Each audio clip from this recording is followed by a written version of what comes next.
Father God, we thank you that you're an awesome God. Father, we thank you that we can meet in your presence in different ways. And Father God, we just pray that this evening we will encounter you. Father, I thank you for all the experiences and reading that you've enabled me to have over the sabbatical. And Father God, I pray that that which is of you and relevant for us will really stick and really resonate.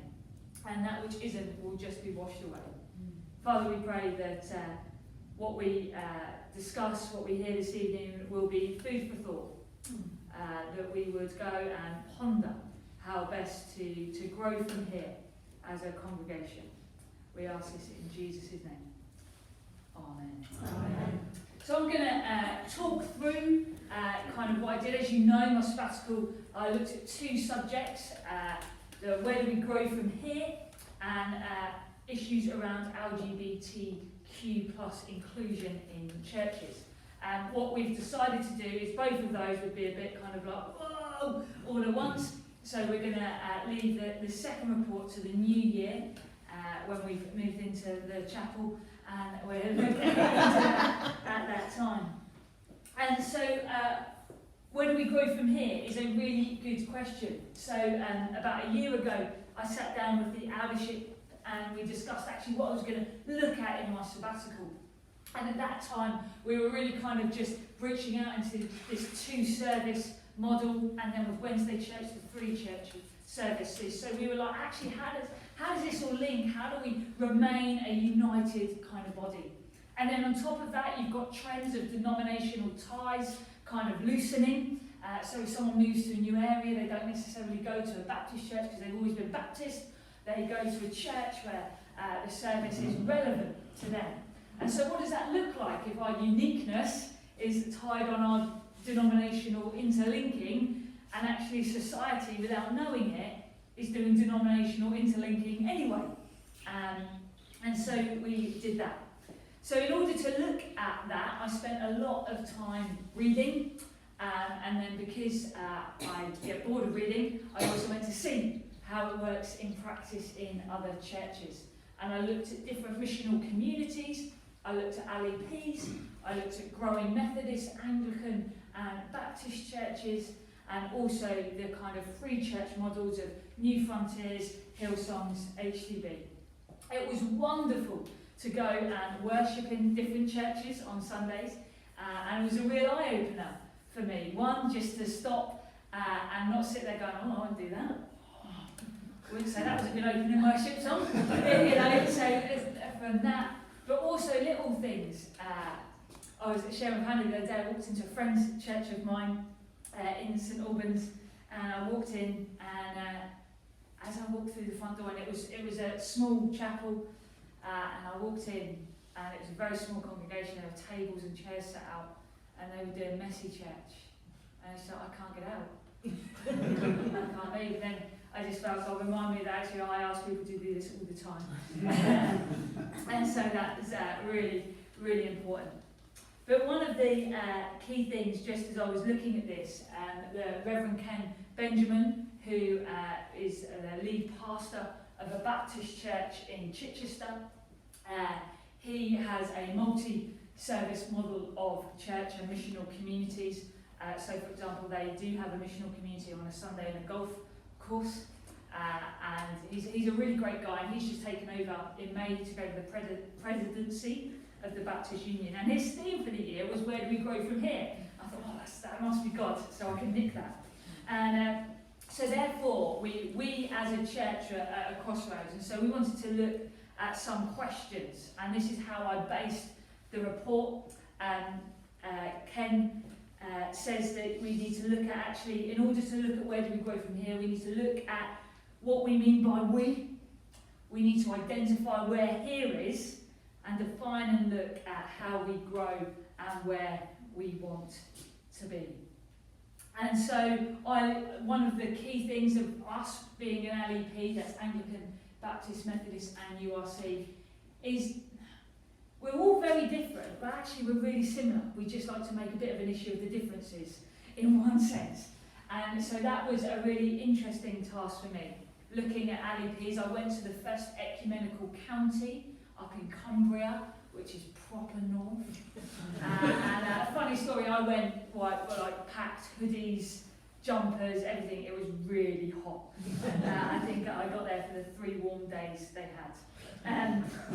But it was really interesting to see how they looked at kind of interdenominational ministry and what that looked like. And it was interesting because in one sense you think, oh, that's a really good use of sharing ministry, but in another sense, that when they're everybody's sheep, they're nobody's sheep. And actually that brings a different dynamic. So what did I learn from going to all these churches? Well, so I've put it down into kind of 9 things. One, most of the churches that I went to that were growing believe in miracles and act accordingly. It's key to what they do. They believe that the Holy Spirit is up to something in the midst of the gathered believers. And that is the biggest game changer. Because if you believe that God is about doing something when you meet, there's an expectation. You come excited, you come ready. And therefore, and also, as they risk more, churches that rely on the Holy Spirit or are expecting the Holy Spirit to move, risk more. So of course they pray for healings. They pray for salvation. If it doesn't happen, they just keep praying. They just risk more in that. And obviously it takes people out of their comfort zones. One guy that really influenced me was the Revd Alex Harris. Alex was in the year below me when I was at Spurgeon's, and he had spent time as a missionary before training for full-time pastoral ministry. And he had a really small church up in Stafford, so much so he was only part-time. And they just started believing in miracles. They started praying for miracles to happen. He now has one of the largest churches in the Baptist Union. And they've just seen this huge growth over the past couple of years. And he shared this fantastic story with me. He said that one of his friends sent him a picture of this huge scar across his kind of ribcage. And his mate's not very good at technology, so he was a bit confused why he'd sent him this. He said, "Did you realise you sent me a picture of your ribs?" And he said, "Yeah." He said, "This morning, this guy used to deal drugs. And he used to go to the Sunday school after church had finished to peddle drugs to the children leaving Sunday school. He ended up in prison.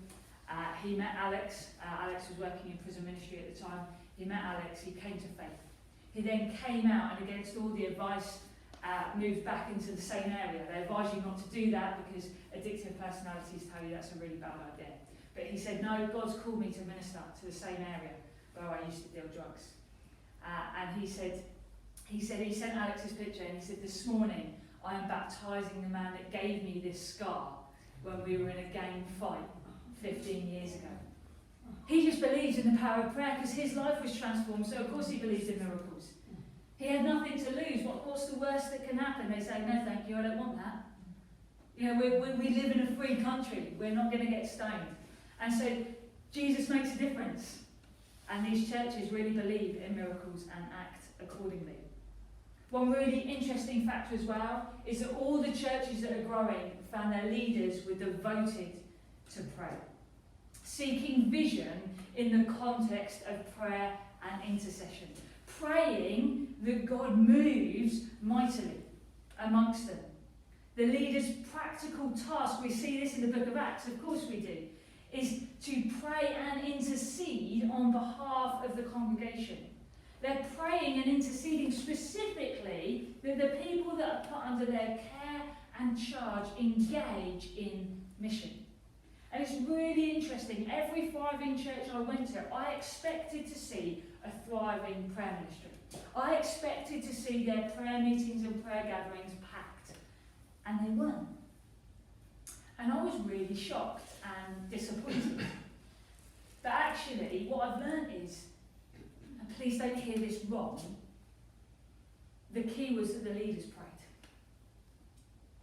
Now that doesn't mean individuals weren't praying, but it means that even lay leaders saw themselves in a called position of leadership. And when you are called into leadership, then you intercede for others because it's your spiritual authority that allows you to do it. But of course, come to the prayer meeting tomorrow at 7:30. Okay? The other thing is there is a strong teaching and preaching ministry. These growing churches don't do ear tickling. They challenge you. They're biblically based, and that is the key. Sermons should be accessible to both committed Christians and those new in faith or those of no faith at all. Jack and I would say that's very difficult. But the reality is that good, strong biblical teaching, not watering it down, thinking, oh, well, it's a Christingle service, so they only come once a year, so we don't want to offend them. The gospel is offensive. The gospel is foolishness to those who don't believe. So if it's foolishness for those who don't believe anyway, just preach it. Because what's the worst that can happen? Strong preaching and teaching. They also had strong team leadership. All of these growing churches were not focused around one leader. A good leader, an excellent leader is what's needed, but it's not sufficient. A team enables us to be accountable to each other. And that's really, really key. It's not one person. And of course, as leaders, as a team pray together, they trust each other, they get to know each other. And it's out of this that they lead the church, that team ministry. And that's really important when we recognise that actually we are in a spiritual battle. And actually leaders are extremely vulnerable. When I was doing sabbatical, Jack and I went up to the Baptist Union. And I hope you don't mind me sharing this, Jack, but we were talking to the Baptist Union head of HR person who also oversees safeguarding. And I was chatting to her, and there's a parting words to Jack as we introduced Jack as the future minister in training. She said, I really hope I never hear or see your name again. She said, because I only know people, I only hear of people when it all goes wrong. She said, and actually it goes wrong when leaders don't hold themselves to account, they don't work in teams. Jack then turned to me and said, how does she know you? Growing churches integrate new people quickly. There's not this hierarchy of, oh no, you've got to do a membership course, and then you've got to jump through all these loops first, and then maybe after you serve tea and coffee for 6 years, then you'll be allowed on a leadership team. No, it's actually you believe in Jesus, great, come in. There's one church that I went to where the minister was really strong. It was an Anglican church.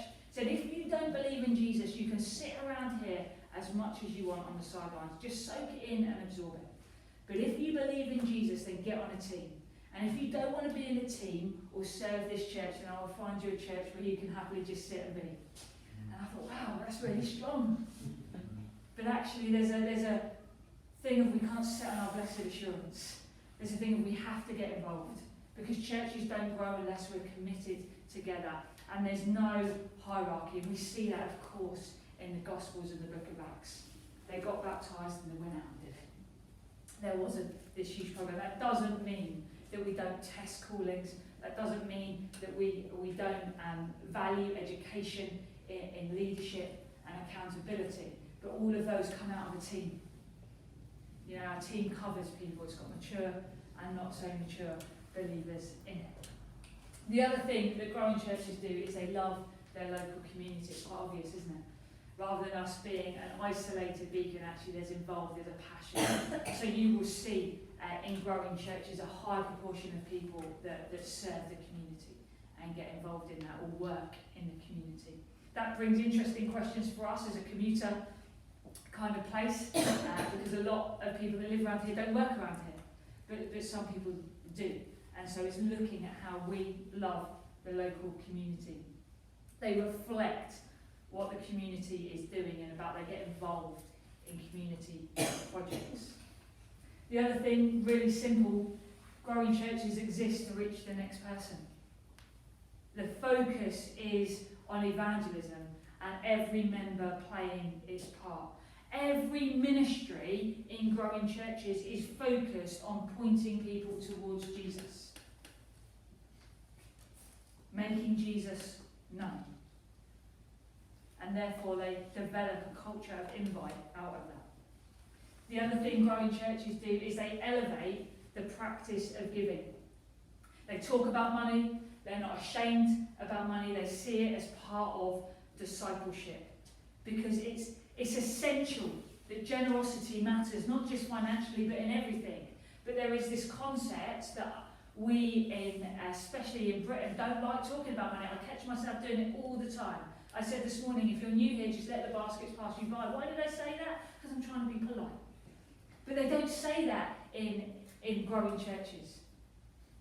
They elevate giving as a practice, not prosperity theology, but a right theology of God loves a generous giver.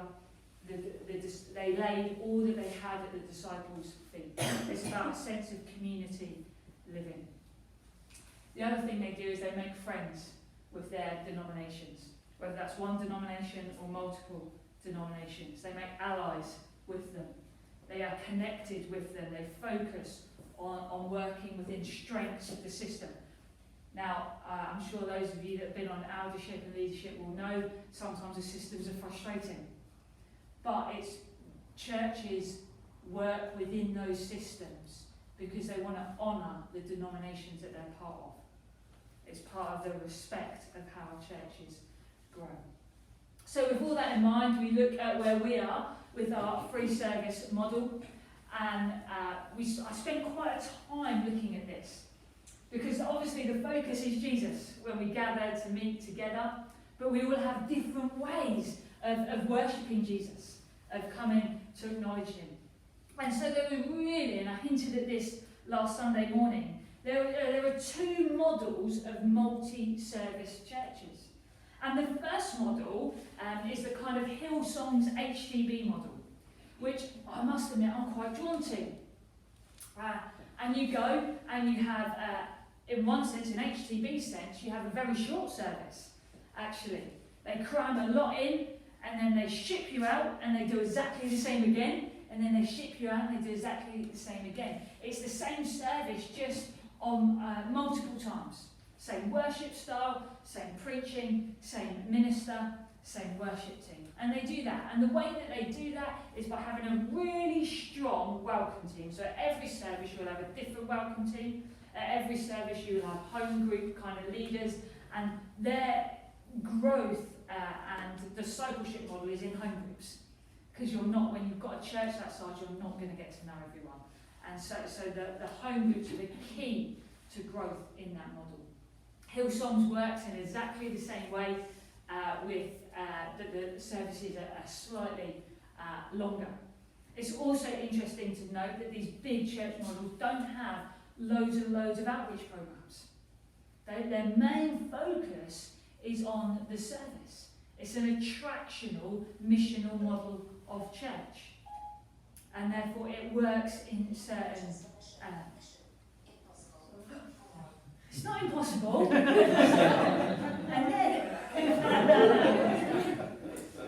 and then you've got another kind of model, which is what we see more frequently in growing Baptist, Anglican, Methodist and LEP churches. But the others, what they do is they kind of go, okay, we've got a community that has got all different needs, so let's have services that reflect those needs of the community. And they start with this model of traditional and modern worship. And then out of that, they kind of grow. And so that is a kind of model that fits more kind of neatly into where we're at. And it works really, really well. And it's interesting that when churches made that transition to go to 2 or 3 service model, the first service that they found that grew first was the traditional one, which is really interesting. And then the modern one kind of grew out there because in one sense, what we do as worship to a lot of people who have never grown up in church is just a bit weird. And actually, and this model of worship services and how the worship group reacts. So in a traditional service, you're more likely to get people who are used to church or used to go to church when they were younger. And therefore, they don't necessarily need to be led so forthrightly within the worship because they know the hymns. They know when to come in, they know when not to. But actually, for Jack and I's generation, it's a bit... but for millennials and younger, we've got no church experience. So when we go to a church service, unless there is somebody physically leading the worship and quite forthrightly, we don't know when to come in. We don't know what to do. We need to be told when to sit down, when to stand up, because it is a totally new culture to us. And it's not saying one's right or one's wrong, but there's just that different generational. And we need to acknowledge now that churches don't have, people don't have a knowledge of how church works anymore. It's an interesting statistic that those that are baby boomers and Generation X, they are quite happy to see the church as a source of positivity. Even though they may not attend church themselves, they recognise that the church does good in the community. So therefore they would want a church wedding, they want a church funerals. When troubles come, they know they can come to the church. When there's a disaster, they know that the church will probably help out.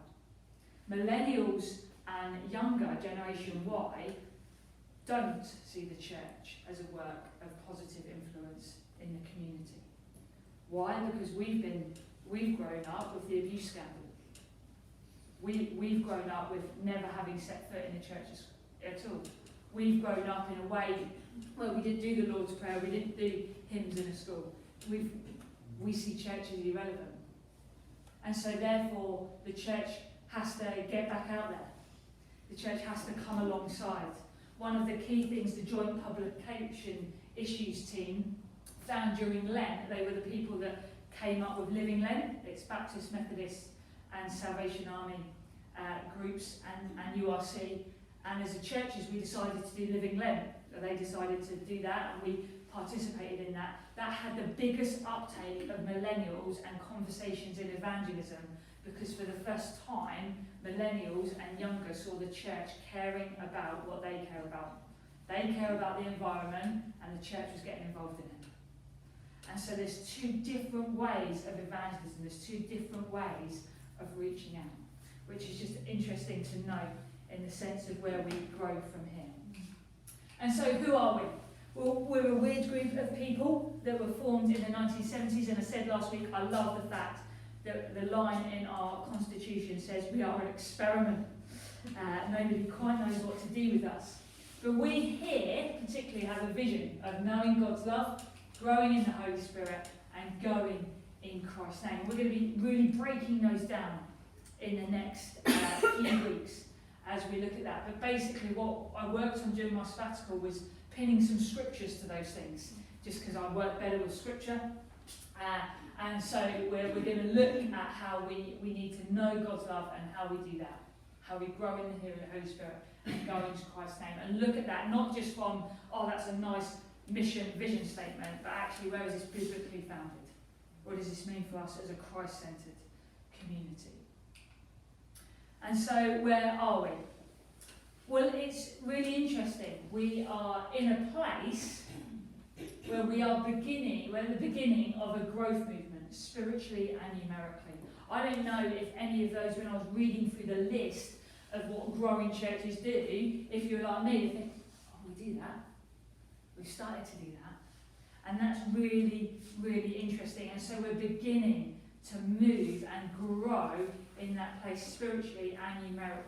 We are seeing numerical growth. Sometimes that's hard because of the split service model, but we are growing. We're in a place of rebuilding really good links with the community, which again is really important for growing churches. We're there and we could do more, of course, but we are there. We're in a place of challenge as things are being done differently. Now, some of those are because our external circumstances are calling us to do things differently, but also I think God's calling us to do things differently. Not all things, but some things.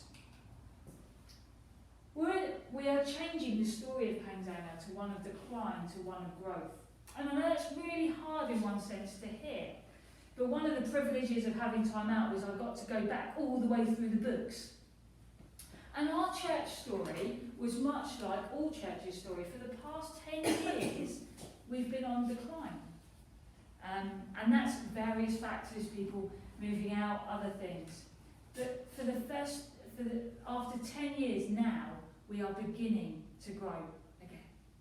And that's a real point of excitement. And I don't say that to kind of go, haha, since I've come, but what we do is we do that so that we can give thanks. Because God will only trust us with the big stuff if he knows he can trust us with the small stuff. And if we kind of go, oh, it's not how it was 15 years ago, of course it's not. You're not who you are 15 years ago. You shouldn't be. You should be growing and developing. But we need to go, actually, God did some great things in the past. But we remember that and we acknowledge that. But we also have to give thanks. Not go, oh, but it's not as good as it was then. Oh, God, thank you that you're doing this. God needs to know that he can trust us with the stuff that he's got prepared for us. And so when we acknowledge properly where we are, we can be in a place of giving thanks and be grateful to God. Because that's not every church's story in this local area. We're in a place of tension, where there's that, oh, things are different, and we're not quite sure. And I always think there's a bit of growing pains. Whenever you grow, there's pains to that. I don't recognise everyone in the service, someone's sitting in my seat. All of those things bring tension. And we're in a place where we need to discern what God is calling us to do. And obviously the first steps of that were taken yesterday in discerning about the building. But we want to be a church that never stops trying to be part of that discerning process. We want to be a church that never sits down and thinks, actually, we've got it made. We constantly want to be discerning what God is doing. And that's really important for us. And so there are several challenges in that. We've got the challenge of we're an LEP and different service models, and how do we remain united in that? And so we look at where do we grow from here. I won't go into it in massive detail because you can catch up on YouTube if you missed last Sunday morning. But we've got a vision to grow all three of our services, the 9 o'clock, the 10 o'clock and the Wednesday service, to 100 people. 100 people is a key number. Churches, once they hit over 150, stop growing, taking aside the mega church model. Why is that? Because they lose something of a sense of community. And so with 100 people, you're small enough to care, but you're big enough to dare. You're small enough to build relationships and notice when people aren't there, but you're big enough to take risks. You're big enough to fulfill all the rotas. You're big enough to think we can do this. And so the model is to grow those three services to 100. And then when we get to 120, what we'll do then is we'll go, right, well, God must be giving 20 people a passion for something else, a different style of service, whether that's a cafe church, a R&B service, a service at the golf course, whatever it is, a missional community, a service in one of the care homes, whatever that is. And then you've got 20 as a core critical mass. It's really hard to start a service with 2 people. But when you've got 20 people, you've got that critical mass in order to grow. And so the vision is to grow those services to 100.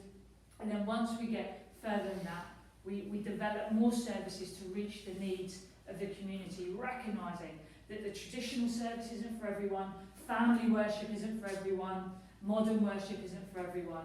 And so we constantly want to go and see actually what's God doing? Where's God moving?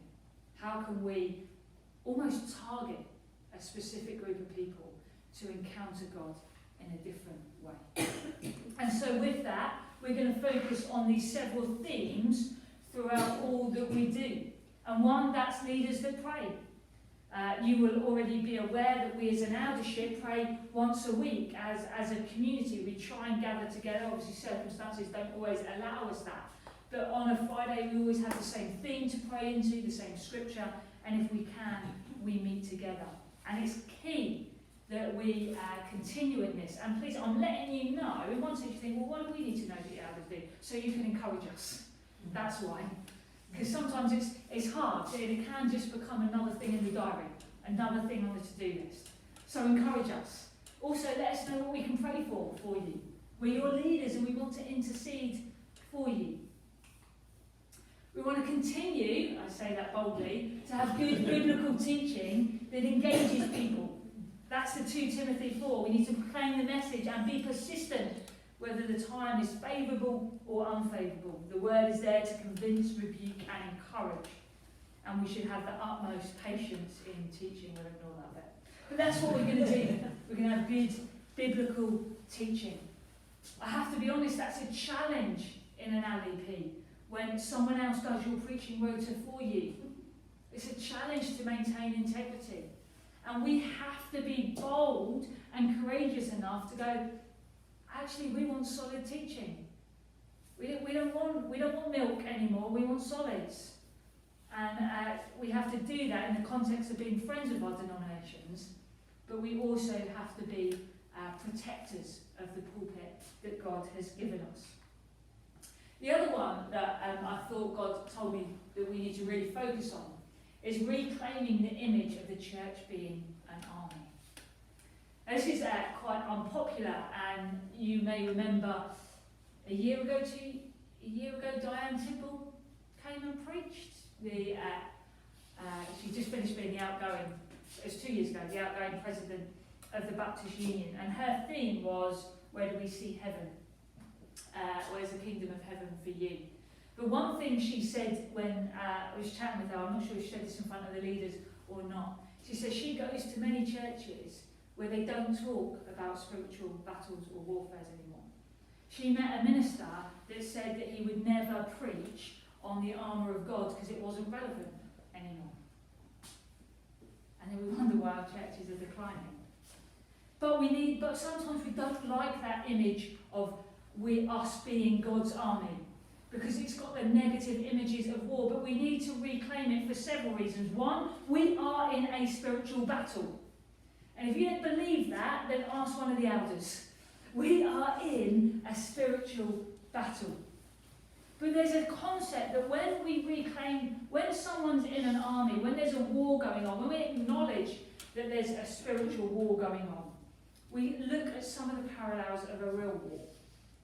And when you're in a real war, everyone's got a job. Whether that's at home, digging for victory, or whether that's out on the front line, everyone's got a role. Everyone's got a part to play. There isn't a choice to sit down and take a day off because we're in a battle. We're constantly alert. Also, when we're focusing on what God is doing in the bigger picture of a spiritual battle, we're less likely to focus on our own internal issues. And I don't mean that to belittle internal issues. It's really important. But one of the things in looking at growing churches is, by default, you see declining churches. And I can tell you the biggest killer of a church is when they are so inward focused, they forget what their mission is. And their mission is to love God and love others.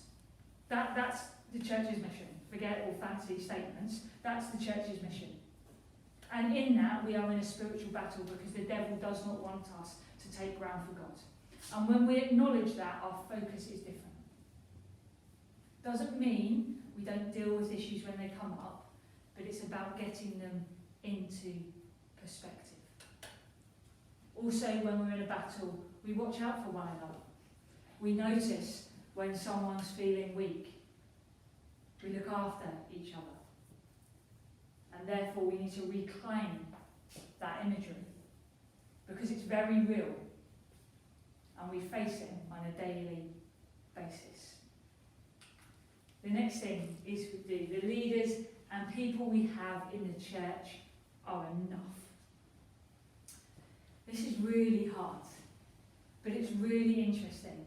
The church wasn't created for you, you were created for the church. The gifts God's given you is for the church. The church isn't designed to fit your gifts in. And churches that grow, and something we need to acknowledge here, is that we are enough. God's gifted us with all the gifts we need right now at this time to do what he has called us to do. Another thing that kills churches is when we get this. When we get a youth worker, then we'll do that. When we've got this, then when the building's changed, then it will be all right. When we can use the hall more regularly, then we can do this. What we've got now is enough. God will raise up those gifts within us. And I'm sure we've got experience of this. At times, God will have given us particular spiritual gifts that maybe we don't exercise anymore. And that's not because God thought we were rubbish at it, but because at different times we demonstrate different gifts to the need of the place where God has placed us. So at times, I might exercise the gift of prophecy, but not always. Because that may be not what God's called me to do here, because there's other prophets in the church. And so the gifts are there. What we have is enough. And when we get that, when we understand that what we've got is enough, we then start to exercise and move in that. We start to do stuff. We move out from just sitting going, oh, if only God will send us this, and realise, oh, God's sending me. And so it shifts our focus. And then, of course, this is really key for me. Evangelism needs to be at the heart of every decision that we make. And this is difficult in church life because we want to do the business of running church. But basically, we need to re-look at everything we do on a regular basis, going, is it connecting people with Jesus? And if it's not connecting people with Jesus, then why are we doing it? Now, we might be doing it for really good reasons, but ultimately, lots of people can run a kids club. Lots of people can do those things. Lots of people can run a lunch club or a coffee morning. We're different because we've got Jesus. We're different because we can introduce people to a living relationship with their Heavenly Father that will transform their lives forever. And therefore, everything we do should be motivated by that. And that means sometimes we have to ask different questions. We have to put things through a kind of test of, is it engaging to those that it's set out to be? Is it inviting people to Jesus and the community of his people? And does this ministry lead people to an encounter of the living God? Because if it doesn't, we're just a club. We're not a church. The other thing is we need to not fear change or getting things wrong. Change is difficult. Of course it is by nature, it's changing something. But we need to learn to hold things loosely, to kind of go, actually, we'll just give it a go. If it goes wrong, then we can adapt it again, we can develop it where it is. But we have to try, otherwise we don't know. When we don't fear things getting wrong, we're okay to step out in things. So, for example, last week for one of the prayer meetings I had on the list to pray that God will give us the gift of prophecy, that we would hear his voice. Now, I did some bad management in my diary and I was driving sensibly back from St Albans to get here on time. And I was going to go, God, where am I going to go with this? What am I going to do? And I felt God say really strongly to me, don't pray for it, do it. So of course, can't ask for the gift of prophecy and not prophesy. So we did, and I think those that were in the room didn't find it too scary. So okay, we've done it now. We just step out in it. And no one was going to kind of go, no, that's wrong, sit down. It's like, okay, let's just do this. And when you take out that fear, the Holy Spirit can move. It's fear that entangles us so often. And if we get it wrong, we're part of a loving community and we forgive each other. But I'd rather you pray for someone to be healed or prophesy or speak in tongues and get it wrong than not try. Because the consequences of not trying are worse than it going wrong. We also need to restructure for growth, and we've started to make those steps with the with agreeing to rejig the chapel. But then what we need to do is acknowledge that we don't go, okay, we've got that structure and that structure's here to stay. We need to be constantly reviewing our structures that enable us to grow. And that's hard within an LEP. It's hard actually in any denomination. But it's really important that we constantly examine our structures. There's when I was at the Baptist Union, someone gave the illustration of restructuring. They were talking in the context of church meetings. Now forgive me if I don't use the proper language, but they were talking about flowers. And so it says that, at first you put a plant in a pot and it grows, and you might put like one of those little wooden sticks next to it to guide it where to grow. But then actually it gets to a certain point where that one wooden stick isn't enough, and so you have to put it on a big wooden board thing. What's it called? Trellis. Look like you so know, you're just like trellis. There you go. Trellis. You put it on a trellis so it can grow. And then once it gets to a certain point, you might have to replace the trellis to allow it to keep growing. And so as rubbish as I was in explaining that illustration, there's a point that we have to restructure. Otherwise we will not grow. We'll get to a point where we kind of go, okay, now we're buckling. We're buckling under the growth, and that's when we lose people. Because we haven't got the structures in place to engage them and integrate them quickly in church, to offer pastoral care, to get them plugged into home groups. And so therefore our structures need to change. So the changes that we've made now aren't here to stay because we're going to grow. And so we need to be reviewed and hold things loosely. The other thing that we really need to focus on, and again we started to make progress on this yesterday, was refocusing our church meetings or gatherings as members. We need to remember that we are a church of a Bible and not an organisation with a constitution. And our constitutions and all that are brilliant and facilitate our worship, but that's all they are. They facilitate it. And therefore, worship and Bible study and discerning God's mind needs to be at the heart when we meet as gathered believers.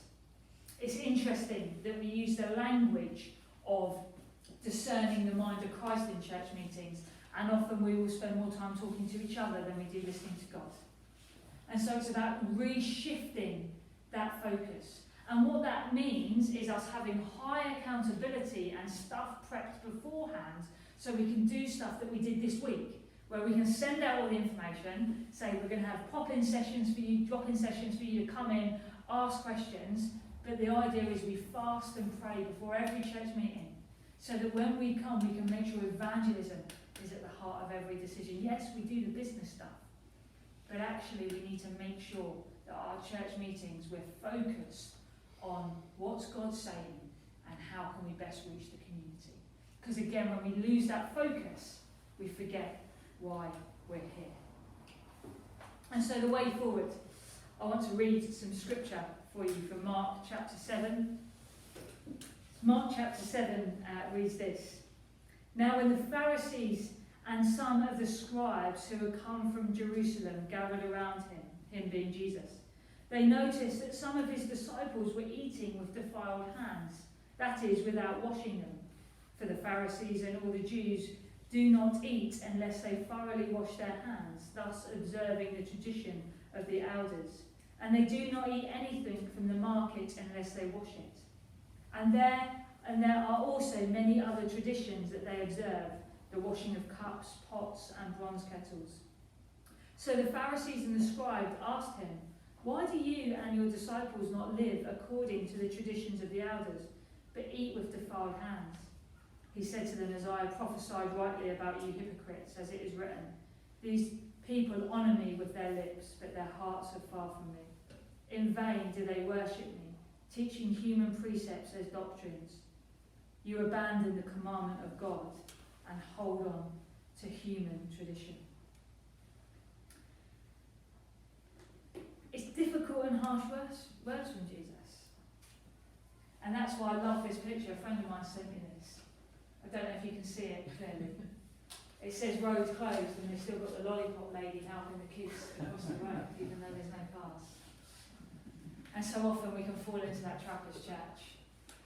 The mission's changed. our focus has changed, but we keep doing the same things even though there's no purpose for doing them. And so it comes down to these questions of evangelism, and it comes with us loving each other properly, being accountable to each other, in saying, actually, what are we holding on to human tradition and putting that before God? All churches do it. We're not unique in it. Whether you are a New Frontiers Hillsongs church or an old ancient temple, there are elements of human tradition in whatever we do because we're sinful. But part of our journey together about where we grow from here is saying, okay, where do we put our human tradition before God? And that's a challenge, and that's difficult. But it's important that we have those conversations to remain relevant to the society around us. And so, with that in mind, we look at kind of several things of where we're going to focus in the next 12 months around the general focus that we've given. And one is gathering around the vision, which we've spoken to and we'll be doing in the coming weeks. That's what will unite the many services together. Gathering in prayer and Bible, and so we're starting a weekly prayer gathering on Mondays at 7:30 to 8:30. And that's, again, being really conscious that that is key. Nothing happens without us on our knees in prayer first. Getting a high focus on people engaging in the scriptures. So often people ask me why I'm encouraging people to bring their Bibles to church. One, we're in a spiritual battle. And the armour tells us that it is the sword of truth. And if you were in a battle, you wouldn't leave your house without a weapon. And that's the only weapon we've got. The other reason is statistics show that when you look something up, you're more likely to go back and read it. So there's two reasons why we need to honour the Bible, and also one reason, many of you will know, one of my kind of passions is the Christian charity Open Doors. And every day I read through their prayer thing and pray for them. We are so blessed to be able to take this out. Let's not take that for granted. Our brothers and sisters are on a very different front line, where even holding one bit of this, they risk their lives. Let's honour them by actually having the privilege of using our Bibles. The other thing is to create a culture of invite. And sometimes we're not very good at this, and this comes from us not being ashamed of the gospel. And so it's kind of saying, actually, you engage with this ministry, you know of Jesus through this ministry, why don't you come to one of our services? Why are services so important? Because it's in the culture of worship that the Holy Spirit really moves. That's why services are important. Now, of course, we do different styles for different people.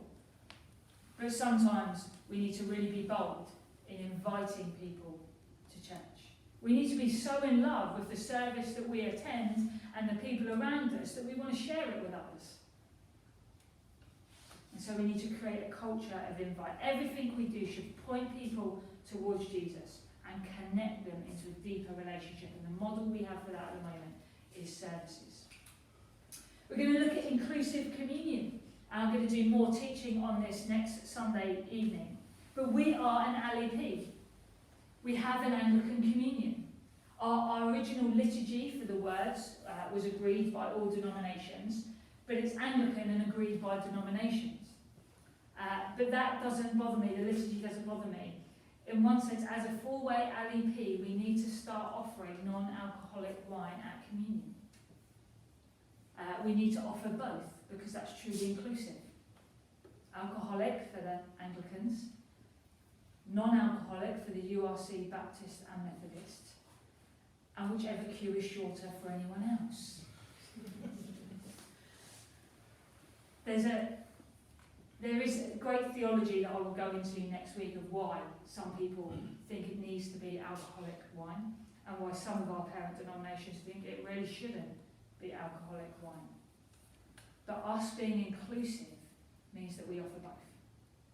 Not just because of our LEP tradition, but because the Apostle Paul tells us not to cause our brothers and sisters to stumble.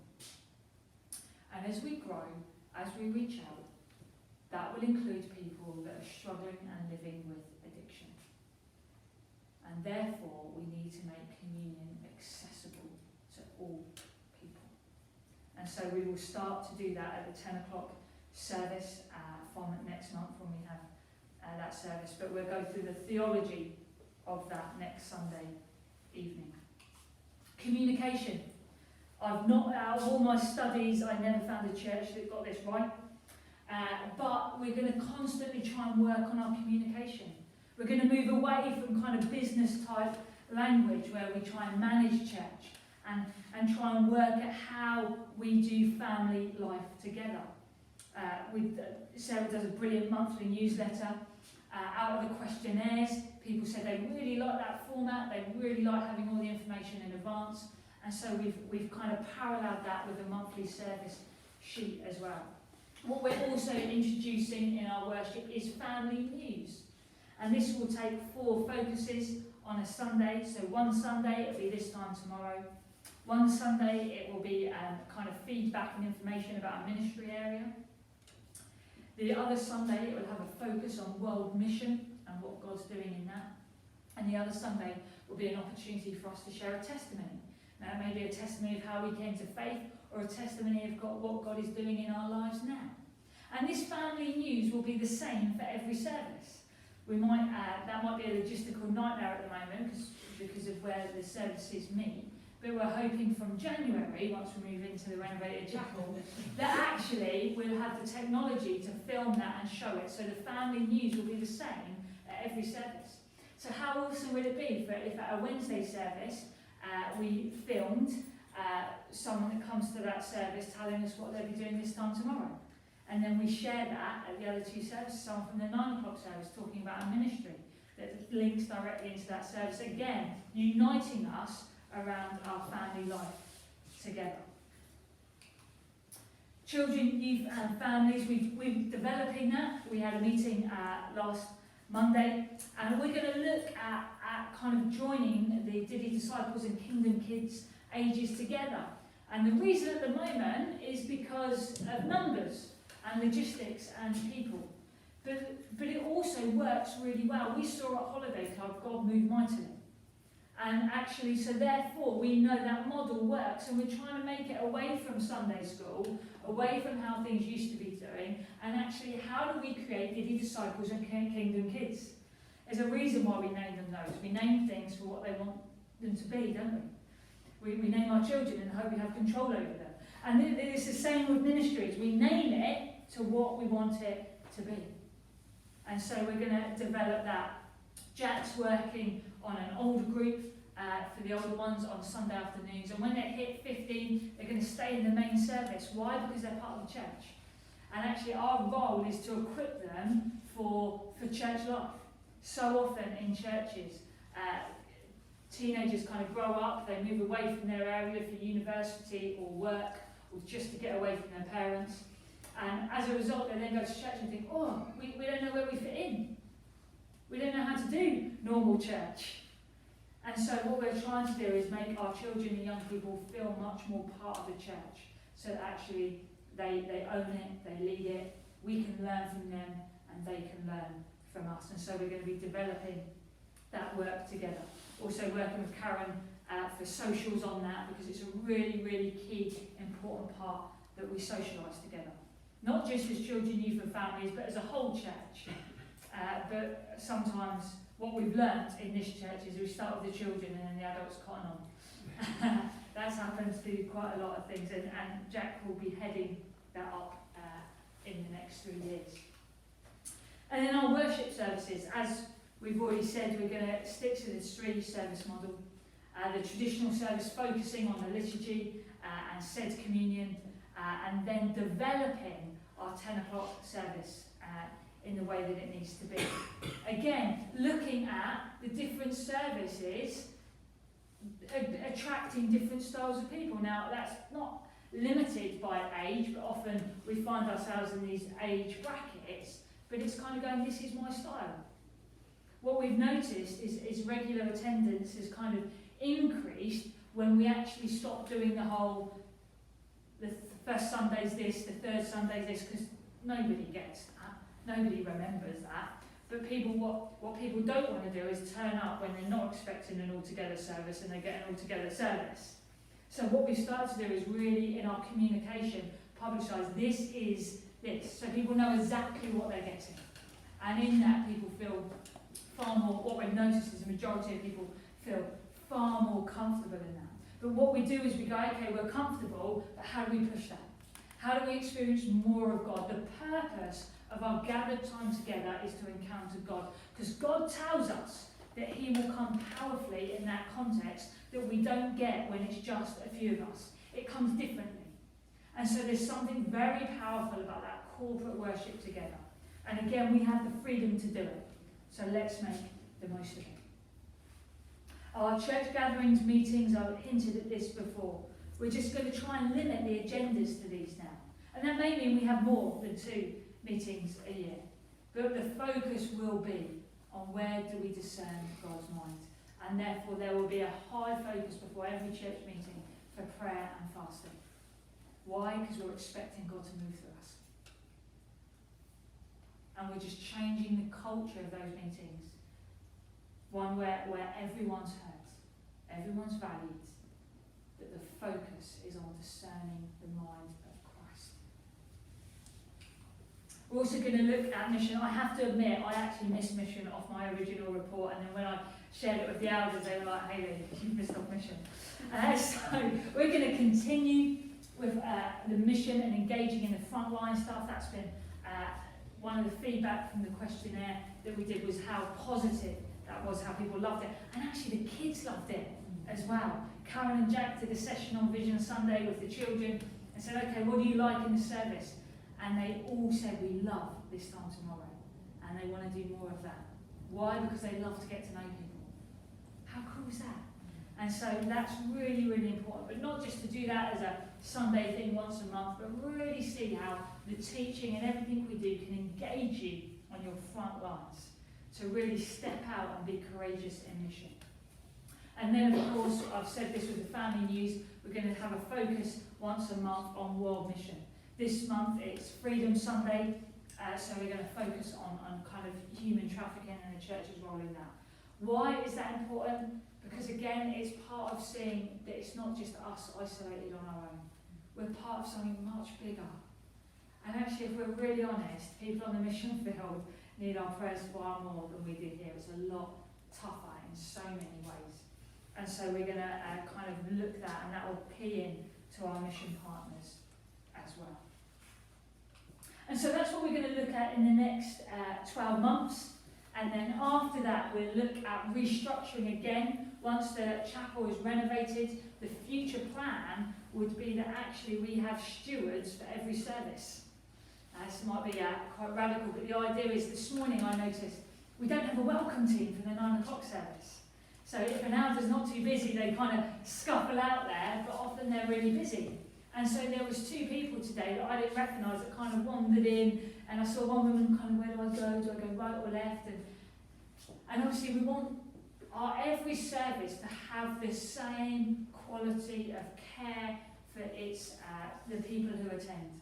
And so we want to look at having welcome teams for every service, stewards for every service, a steward for a service that can do communion, lock up, open up, which frees up the elders to chat to people, to pray for people at the end of the service, making their role far more biblical in the sense. So therefore they've got that oversight. It's really difficult as an elder to have oversight of what's going on in the meeting and support the minister, whether visiting or myself or Jack, when they've got to be moving chairs and setting things up and making sure people are here and there. And so we will look at that. We'll also look at how we can have representatives from every service, 9 o'clock, 10 o'clock and Wednesday at council, to feed in how's things going.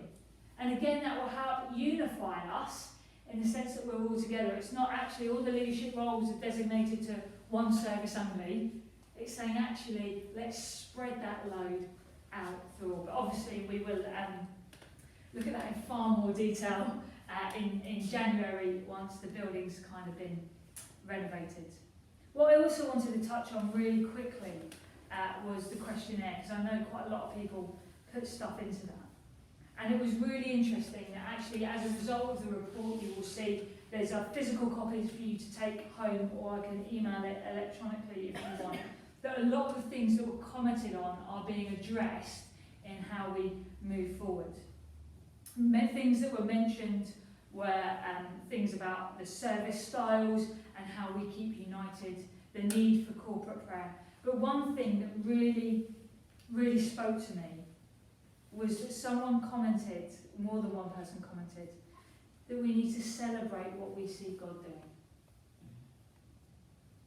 So often, it's easy for me to see the negative. I went home today after a wonderful 9 o'clock service, after a wonderful 10 o'clock dedication service, and I was grumbling to myself. I was like, oh, this should have done, this should have.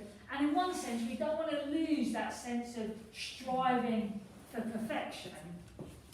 But at the same time, we need to recognise that God is doing something amongst us.